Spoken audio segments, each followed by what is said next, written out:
Am I audible?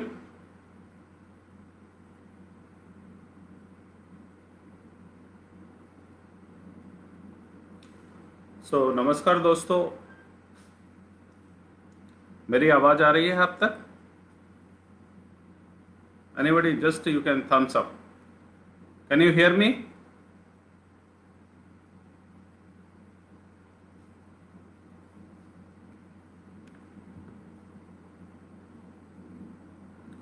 या thank you.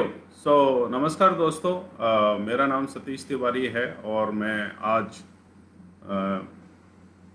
कृषि जागरण Facebook live के प्लेटफॉर्म के थ्रू आपसे मैं चर्चा करूंगा, अपने विचार साझा करूंगा। मैं धन्यवाद करता हूं कृषि जागरण का, जिन्होंने मुझे ये अपॉर्चुनिटी दी आज आपसे हमारे जो विचार हैं वो साझा करने के लिए। तो आज हमारा जो टॉपिक है वो कोविड-19 और इसका जो फार्मर्स पे क्या इम्पैक्ट है और जो हमारी एग्रोकेमिकल इंडस्ट्री है उसका क्या रोल रहने वाला है। तो सबसे पहले मित्रों, मैं मेरा परिचय देता हूँ। मेरा नाम सतीश तिवारी है और मैं पिछले 20 वर्षों से एग्री प्रोफेशनल्स हूँ, किसानों की सेवा कर रहा हूँ। मैं कोरोमंडल इंटरनेशनल लिमिटेड में head marketing crop protection division में कार्यरत हूँ। जैसा कि आप जानते हैं, कोरोमंडल इंटरनेशनल लिमिटेड हिंदुस्तान की एक leading agri input supplier company है और इसके बहुत सारे ब्रांड, जैसे आपने देखा होगा Gromor, Godavari DAP, Sulfa Max, double horse power, SSP। इसके अलावा एग्रो केमिकल्स में फेंडाल, फेंटेक, हेक्जेस्टॉप, RH3, जटायु, इसके अलावा बहुत सारे प्रोडक्ट, पिछले साल हमने प्रॉस्पेल दिया था, पिराना, वो बहुत ही लोकप्रिय हैं। इसी कड़ी में इस साल भी हम एक BPH के लिए बहुत ही क्रांतिकारी प्रोडक्ट अस्त्रा के नाम से देने जा रहे हैं, जो स्वदेशी तकनीक पर निर्मित एक new technology, new chemistry based product है, जो किसान पैडी में BPH भूरे टिड्डे की समस्या से जूझ रहे हैं, उनके लिए ये एक बहुत ही क्रांतिकारी प्रोडक्ट होने वाला है। इसके अलावा बहुत सारे प्रोडक्ट हैं। जैसे आपने देखा होगा पिछले साल रबी की फसल में जो पाकिस्तान का बॉर्डर एरिया है उससे लगता हुआ जो अपना इलाका है, पंजाब का, राजस्थान का और गुजरात का, उसमें जो क्यूमिन की फसल और जो फसलों को टिड्डी से, लोकस्ट से जो नुकसान हुआ था, उसमें हमारा जो प्रोडक्ट है मैलाथियन, जो ब्रांड नेम है साइथियन, बहुत ही कारगर साबित हुआ था। और जैसा इस वर्ष आप देख रहे हैं कि लोकस जो है बहुत पहले आ गई है, मई में ही उसका अटैक तो बहुत जगह देखने को मिला है। इसके बारे में हम चर्चा करेंगे इस कार्यक्रम में आगे। तो सबसे पहले तो मैं जो हमारा टॉपिक है कि जो कोविड-19 है वो फार्मर्स को किस तरह से प्रभावित कर रहा है। आप जानते हैं कि ये वैश्विक महामारी की वजह से पूरा दुनिया इससे जूझ रही है और दुनिया में करीब 60 लाख से ज़्यादा लोग इससे संक्रमित हो चुके हैं और 3.5 लाख से ज़्यादा इस रोग से मौतें हो चुकी हैं। भारत में भी स्थिति बहुत ज़्यादा भिन्न नहीं है। भारत में भी लगभग 1.5 लाख से ज़्यादा लोग इस भयानक बीमारी से संक्रमित हैं और जैसा कि आप जानते हैं 4,000 के लगभग लोगों की इससे मौत हो चुकी है और इसका पीक अभी आना बाकी है। इस कोविड एरा ने, आप जानते हैं कि सभी लोगों की जो ज़िंदगी है वो एकदम बदल के रख दी है और इससे ऐसा कोई सेक्टर नहीं है जो प्रभावित नहीं हुआ हो। जो वैश्विक अर्थव्यवस्थाएं हैं, ग्लोबल इकोनॉमी है, वो पूरे ही बुरे दौर से गुजर रही हैं। ग्लोबल रिसेशन का टाइम के फेज से गुजर रही हैं। दुनिया में फूड सिक्योरिटी, इनसिक्योरिटी की भावना पैदा हो रही है और बहुत सारे सेक्टर पूरी तरह से तबाह हो चुके हैं। जैसे कि आपने देखा होगा ऑटो हो, एविएशन हो, फिल्म इंडस्ट्री हो, रिटेल हो, कंस्ट्रक्शन हो, बहुत सारे सेक्टर हैं जो पूरी तरह से, इवन सर्विस इंडस्ट्री है, IT इंडस्ट्री है, इस वैश्विक महामारी की वजह से बहुत बुरी तरह से प्रभावित हुए। जो एग्रीकल्चर है वो भारत की लाइफलाइन मानी जाती है और जो हमारे GDP को लगभग 17% कंट्रीब्यूट करती है और लगभग 60% के लगभग लोग इससे डायरेक्टली और इनडायरेक्टली इस पे निर्भर हैं। तो जो हमारी जो एग्रीकल्चर है, कृषि है, ये भी इससे अछूती नहीं रही है। ज़रूर इस पे उतना प्रभाव नहीं पड़ा, बट बहुत सारी मुश्किलों का हमारे किसान भाइयों को इसकी वजह से सामना ज़रूर करना पड़ा, जिसमें से मैं ज़रूर मेंशन करना चाहूँगा। जो पहला है, आपने देखा होगा जो फार्म गेट प्राइसेस हैं वो बहुत बुरी तरह से क्रैश हो गए, चाहे वो वेजिटेबल्स के हों, फ्रूट्स के हों। अभी आप चर्चा सुन रहे होंगे कि टमाटर 5 रुपए किलो में अवेलेबल है, या प्याज के दाम बुरी तरह से गिर रहे हैं, या बनाना का कोई ख़रीदार नहीं है, ग्रेप्स का कोई ख़रीदार नहीं है। तो इस तरह की बहुत चीज़ें हुई हैं। और चाहे वो अकेला एग्रीकल्चर नहीं, जो भी एलाइड इसके सेक्टर्स हैं, सर्विसेज हैं, वो भी इससे बुरी तरह से प्रभावित हुए हैं। आप देखिए, चाहे वो डेयरी प्रोडक्ट्स हों, मीट हों, इन सब के जो हैं प्राइसेस बुरी तरह से क्रैश हुए हैं। और उसके क्रैश होने के 2-3 रीज़न हैं, बड़े रीज़न हैं। एक तो क्या है, जो फार्मर का प्रोड्यूस है वो उसके लिए कोई सप्लाई चेन अवेलेबल नहीं है, लॉजिस्टिक अवेलेबल नहीं है, ट्रांसपोर्ट की सुविधा अवेलेबल नहीं है, इसलिए वो शहर तक नहीं आ पा रहे हैं। जो बल्क बायर थे, चाहे वो होटल हैं, रेस्टोरेंट्स हैं, या जो सेरेमनीज़ होती थी, मैरिजेज़ हैं, या जो बड़ी बड़ी सेरेमनीज़ हैं, वो बल्क बाइंग नहीं हो रही है। तो उसकी वजह से जो प्राइस हैं वो बुरी तरह से क्रैश कर गए हैं। ये बहुत बड़ी समस्या है। दूसरी समस्या आपने देखी होगी, इवन दो जो रबी का प्रोडक्शन है 292 मिलियन टन ग्रेन्स का जो एक रिकॉर्ड है हुआ है, और खरीफ के भी अच्छी उम्मीद है खरीफ फसल की बढ़िया होने की। उसका रीज़न है जो IMD है, उसने नॉर्मल मानसून प्रेडिक्ट किया है, और मानसून अपने शेड्यूल के मुताबिक आज 1 जून है, आज के दिन ही केरला को हिट करने वाला है, और एक अच्छे मानसून की संभावना है। आपने नॉर्थ इंडिया में देखा होगा, कल शाम से सब जगह बारिश भी हुई है, जो फसल के लिए एक अच्छी खबर है। पर आपने जो मेजर समस्या खरीफ के जो रबी हार्वेस्टिंग में ही आनी शुरू हो गई थी, लॉकडाउन की वजह से मशीनरीज का मूवमेंट नहीं हो पा रहा था, जो लेबर थी वो रोजगार न होने की वजह से अपने घरों की तरफ वापस आने लगी थी, माइग्रेंट लेबर है, तो हार्वेस्टिंग में बहुत सारी प्रॉब्लम हुई। Despite of all these, farmers have they are real corona warrior. और हमारे के इंडस्ट्री के फ्रेंड हैं या डीलर साहिबान हैं, उन लोगों ने बहुत बहादुरी का काम किया, और इसकी जो रबी क्रॉप्स की हार्वेस्टिंग है, मेजरली वीट थी, वो रिकॉर्ड टाइम में हुई, और उसकी परचेजिंग भी गवर्नमेंट ने वो बहुत अच्छी तरीके से की। अभी समस्या आ रही है जो लेबर की ना मिलने की वजह से, जो पैडी की ट्रांसप्लांटिंग होनी है, या जो भी लेबर इंटेंसिव वर्क हैं वो नहीं हो पा रहे हैं, मशीनरी का मूवमेंट प्रॉपर नहीं है। तो ये बहुत बड़ी समस्या है। इसलिए आपने देखा होगा परिणाम स्वरूप बहुत सारे क्रॉपिंग शिफ्ट है। आपने देखा होगा कि पंजाब हरियाणा में इस बार 20 से 30% लोग डायरेक्ट सीडेड राइस में जा रहे हैं। कॉटन का एरिया बढ़ रहा है। नॉर्थ में अकेले 19 लाख हेक्टेयर के लगभग कॉटन का एरिया प्रेडिक्ट कर रहे हैं लोग कि इस बार होगा। इसके अलावा मेज का एरिया बढ़ेगा। तो इस तरह के बहुत सारी चीज़ें हैं जो चेंजेस हैं, वो आप देख सकते हैं, चैलेंजेस हैं जिससे किसान दो दो हाथ कर रहा है। इसके अलावा आपने देखा होगा कि चूँकि लेबर की वजह से या लॉकडाउन की वजह से एग्रोकेमिकल्स की फैक्ट्री या एग्री इनपुट की फर्टिलाइज़र की फैक्ट्री काम नहीं कर रही थी, 2 महीने तो पूरी बंद रही, और उसके बाद जब स्टार्ट भी हुई तो वो लिमिटेड कैपेसिटी से काम कर रहे हैं, कोई 30% से, कोई 40% से, कोई 50% से। इसलिए जो एग्री इनपुट की सप्लाई है उसमें बहुत बड़ी शॉर्टेज है, स्पेशली एग्रोकेमिकल्स में। जो एग्रोकेमिकल इंपोर्ट होते थे वो इस बार नहीं हो पाए, क्योंकि बहुत कार्गो शिपमेंट अवेलेबल नहीं था, कस्टम्स में प्रॉब्लम्स थी, या पैकेजिंग मटेरियल अवेलेबल नहीं है। इन सब समस्याओं की वजह से आपने देखा होगा वो एग्री इनपुट की बहुत ज़्यादा शॉर्टेज किसानों को फेस करनी पड़ रही है, चाहे वो सीड हो, चाहे फर्टिलाइज़र हो, चाहे पेस्टिसाइड्स हो। तो ये कुछ समस्याएं हैं जिनसे किसान दो चार हाथ कर रहा है। इसके अलावा देखा होगा कि कोविड की वजह से न सिर्फ सारी मानव जाति, इवन किसान, आप जानते हैं जो बहुत सारे किसान हमारे जो ज़्यादा उम्र के हैं या जो बहुत ज़्यादा वल्नरेबल हैं इस कोविड-19 डिसीज़ से, तो ये एक हेल्थ प्रॉब्लम का भी एग्रीकल्चर में बहुत बड़ा एक इशू है जो सामना करना पड़ सकता है इस बीमारी की वजह से।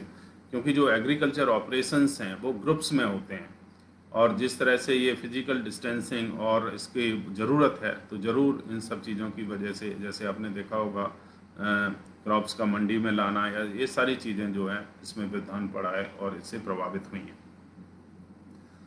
जो क्रॉप है उस पे आपने देखा होगा डिजीज और पेस्ट का जो प्रेशर है वो भी बहुत ज़्यादा है। इस बार आपने देखा 2 नए पेस्ट देखने को मिले, जिसमें लोकस्ट 70 साल के बाद दोबारा से बहुत बड़ी मात्रा में आई और अक्रॉस कंट्री घूम रही है। और ये एक अलग तरह की इंसेक्ट है, इसके बारे में पूरी चर्चा करेंगे। इसके अलावा आपने देखा होगा बहुत सारी क्रॉप में जो फॉल्स आर्मी वर्म है उसकी बहुत ज़्यादा फॉल आर्मी वर्म की बहुत ज़्यादा समस्या आ रही है। तो जो पेस्ट है, पेस्ट सिनेरियो बहुत ज़्यादा चेंज हो रहा है। पेस्ट और डिजीज़ का क्रॉप पे बहुत ज़्यादा प्रेशर हो रहा है और इसकी वजह से जो प्रोबेबल प्रोड्यूस है उसका बहुत ज़्यादा लॉस हो रहा है। आपने देखा होगा अभी कुछ दिन पहले ही अम्फान आया हमारे ईस्टर्न स्टेट्स में, जिसमें उड़ीसा और वेस्ट बंगाल के बहुत लोग प्रभावित हुए। लगभग 1.8 लाख हेक्टेयर जो ज़मीन है वो बुरी तरह से प्रभावित हुई और बहुत ज़्यादा, चाहे वो वेजिटेशन है, प्लांटेशन है और लाइवलीहुड को उधर नुकसान हुआ। तो जो क्लाइमेटिक शॉक्स हैं वो भी बहुत प्रभावित कर रहे हैं जो हमारी एग्रीकल्चर को, और ये पता नहीं कि कब किस तरह के जो क्लाइमेटिक शॉक्स हैं वो एग्रीकल्चर को बहुत डैमेज कर रहे हैं।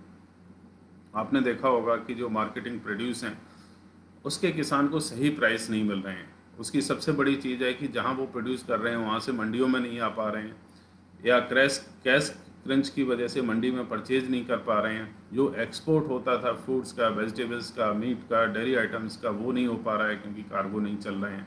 तो इन सब की वजह से जो प्रॉपर मार्केटिंग फैसिलिटी ना होने की वजह से जो प्रोड्यूस का प्राइस है वो बहुत ज़्यादा सफ़र कर रहा है और किसान उसकी वजह से भी सफ़र कर रहे हैं और आगे भी उनको हो सकता है इसका सामना करना पड़े। आपने देखा होगा कि लोगों की जो फूडिंग हैबिट है वो बहुत ज़्यादा चेंज हुई है और उस वजह से भी एग्रीकल्चर पे बहुत ज़्यादा फ़र्क पड़ रहा है। इसीलिए आपने देखा होगा बहुत सारी राज्य सरकारें कोशिश कर रही हैं कि वो किसानों को एडवाइस करें कि किसान वो प्रोड्यूस करें जो मार्केट खरीदना चाहता है। उसके लिए एडवाइजरी हो रही है, as per market requirement this farmer should produce, उस पर बहुत ज़्यादा चर्चा हो रही है, लोग जोर दे रहे हैं। इसके अलावा देखा होगा आपने कि जो कन्वेंशनल मेथड है जिससे फार्मर्स एजुकेशन प्राप्त करता था, या हम प्रोडक्ट के बारे में उनको बताते थे, या एक्सटेंशन एक्टिविटी चलती थी, फार्मर मीटिंग्स होती थी, जीप कैंपेन्स होती थी, बहुत सारी फिजिकल एक्टिविटी होती थी जो नहीं हो पा रही है क्योंकि फिजिकल मूवमेंट बहुत रिस्ट्रिक्टेड है। तो इस वजह से बहुत ज़रूरी है कि जो डिजिटल मीडिया है उसका हम सहारा लें। जैसे आज हम ये वर्चुअल मीटिंग कर रहे हैं, तो उसी तरह से जो जानकारी है वो डिजिटल माध्यम के हिसाब से अगर किसान प्राप्त करेंगे तो बहुत अच्छा होगा, क्योंकि जो फिजिकल मूवमेंट है वो रिस्ट्रिक्टेड है। कम से कम जो ये जानकारी का सोर्स है वो तो उन तक सही से पहुँचे, ये बहुत बहुत इम्पोर्टेंट है। इसके अलावा आपने देखा होगा बहुत सारे जो फाइनेंशियल इंस्टीट्यूशंस हैं, चाहे वो नॉन फाइनेंशियल कॉरपोरेशंस हैं, बैंक हैं, बैंकिंग में कंसोलिडेशन हुआ, इसलिए मार्केट में बहुत बड़ा कैश क्रंच है।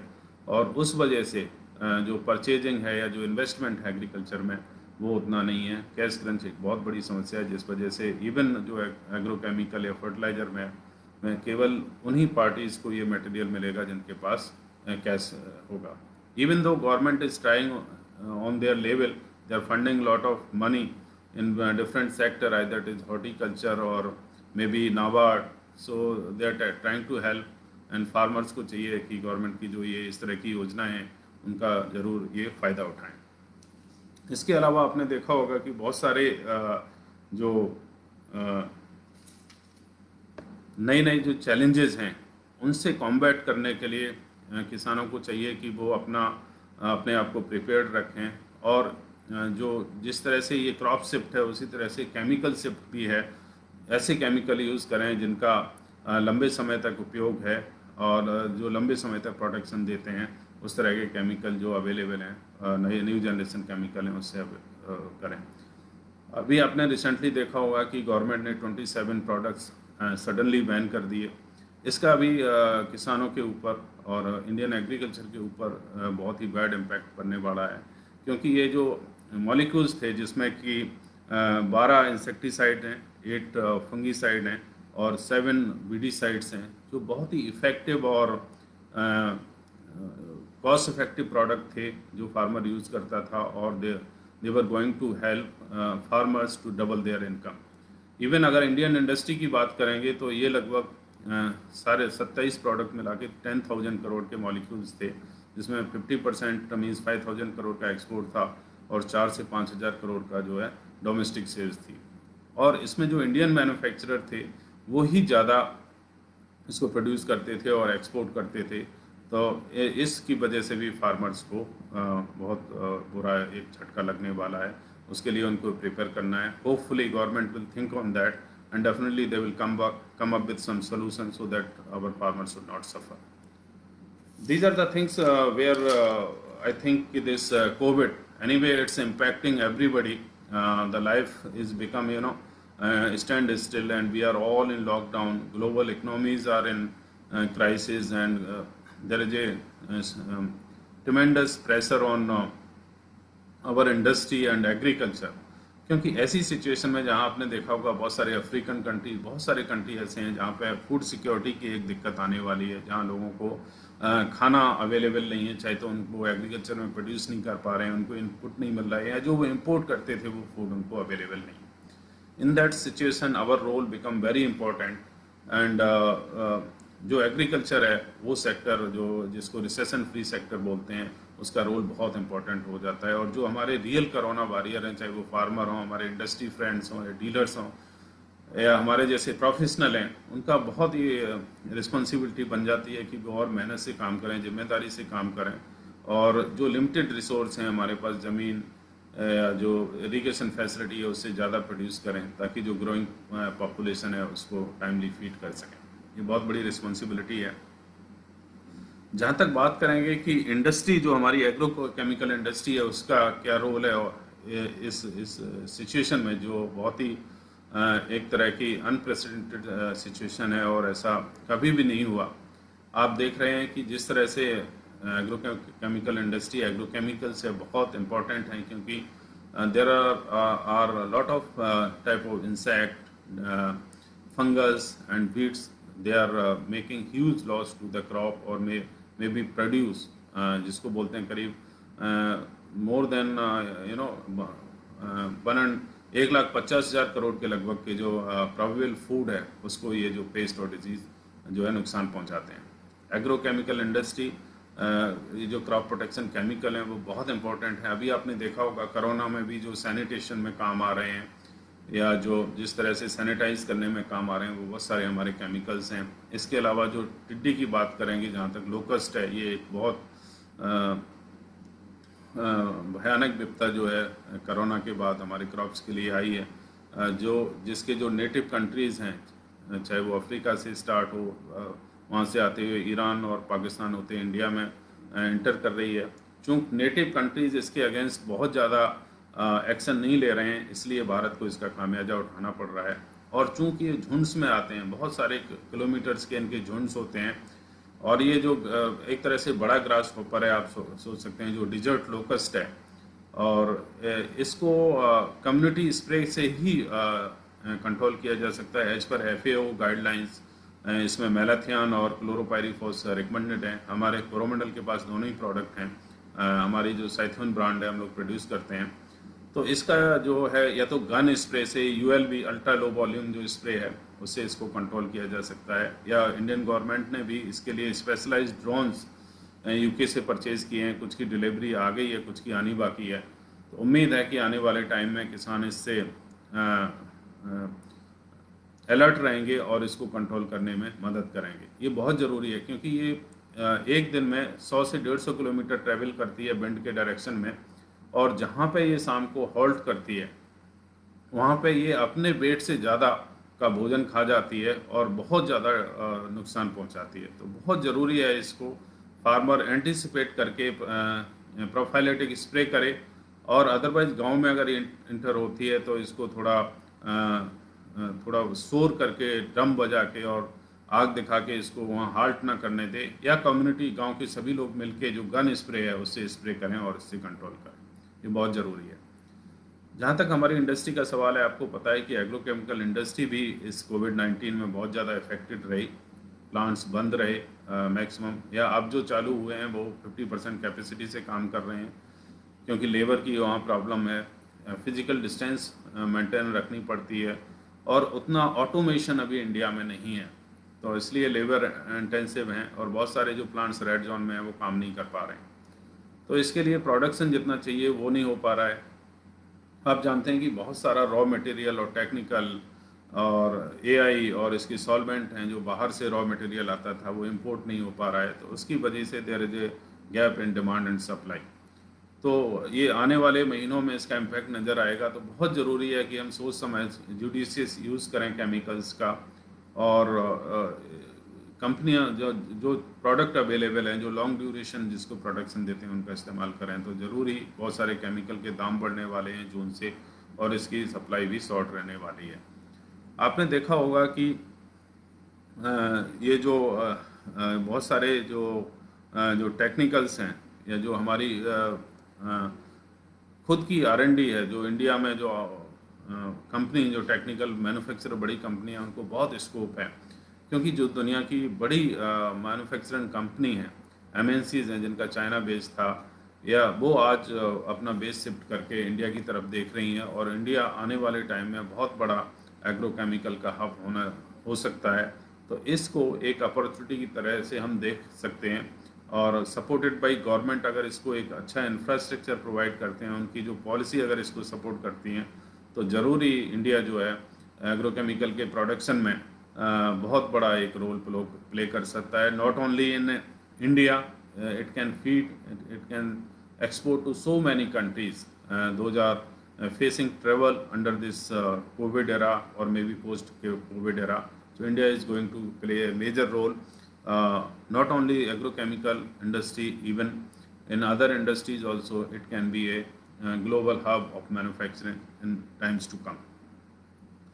आपने देखा होगा कि जो ट्रांसफ़र ऑफ टेक्नोलॉजी है वो एक बहुत बड़ा इशू है इस समय। तो बहुत ज़रूरी है, जैसे मैंने पहले भी डिस्कस किया, कि हमें जो नई टेक्निक है उसका इस्तेमाल करना चाहिए, और जो डिजिटल माध्यम है, जो वर्चुअल माध्यम है, वो इस्तेमाल करना चाहिए। वो चाहे वो फार्मर को कांटेक्ट तक रीच करने का हो, या जो हमारे जो भी स्टेक होल्डर्स हैं, जो भी कस्टमर हैं, जो ग्रोअर्स हैं, उन तक रीच करने का हो।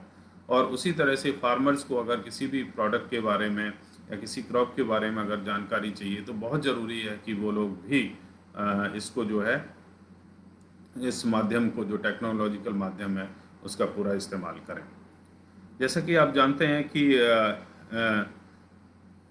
जो एग्रीकल्चर है वो बहुत सारी यहाँ भी गैप हैं। जो हमारा प्रोडक्शन है वो जो बेस्ट कंट्री है उससे आधा या 1/3 है। तो यहाँ पे बहुत स्कोप है कि हम हमारे जो प्रोड्यूस है उसको बढ़ाएं, प्रोडक्शन बढ़ाएं, और इसका जो क्वालिटी है वो भी हम बढ़ाएं। तो इसके लिए बहुत ज़रूरी है कि हम right kind of agro chemicals, agri input का इस्तेमाल करें और इससे आगे बढ़ें। ये बहुत ज़रूरी है। ग्लोबल फूड सिक्योरिटी के लिए भी बहुत ज़रूरी है कि इंडिया जो है वो दूसरा सबसे बड़ा फूड ग्रेन का उत्पादक है, और बहुत सारे कंट्रीज़ हमारे कंट्रीज़ पर फूड ग्रेन्स के लिए निर्भर है। तो बहुत ज़रूरी है कि जो हमारी पॉपुलेशन है वो 130 करोड़ से ऊपर, उसको फीड करने के लिए, या जो कंट्रीज़ हैं जो हमसे इम्पोर्ट करते हैं, उनके लिए हमारी एग्रीकल्चर, हमारे फार्मर्स, इन सब नई टेक्नोलॉजी का समावेश करते हुए एक बेहतर उपज लें और बेहतर एग्रीकल्चर प्रोड्यूस लें, और अपनी जो इनकम है उसको डबल करें।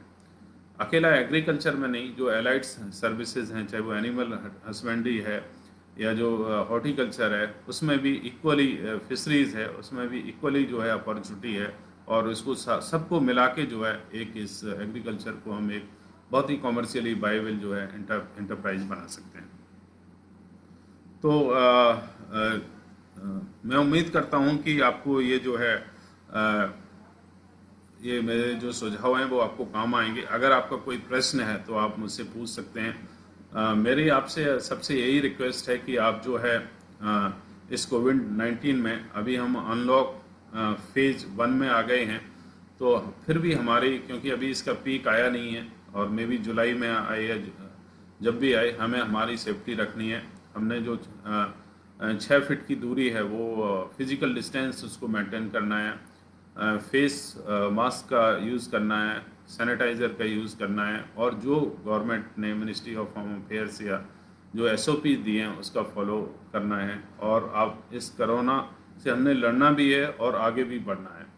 तो इन सब चीज़ों के साथ मैं आपका बहुत बहुत धन्यवाद करता हूं कि आप इस चर्चा में आपने भाग लिया। और अगर आपका कोई प्रश्न है तो आप कृषि जागरण के माध्यम से हमारे साथ शेयर कर सकते हैं। मेरा जो नॉलेज लेवल है मैं कोशिश करूंगा आपको उसका हमारी योग्यता अनुसार आंसर करने के लिए। बहुत बहुत धन्यवाद। Thank you.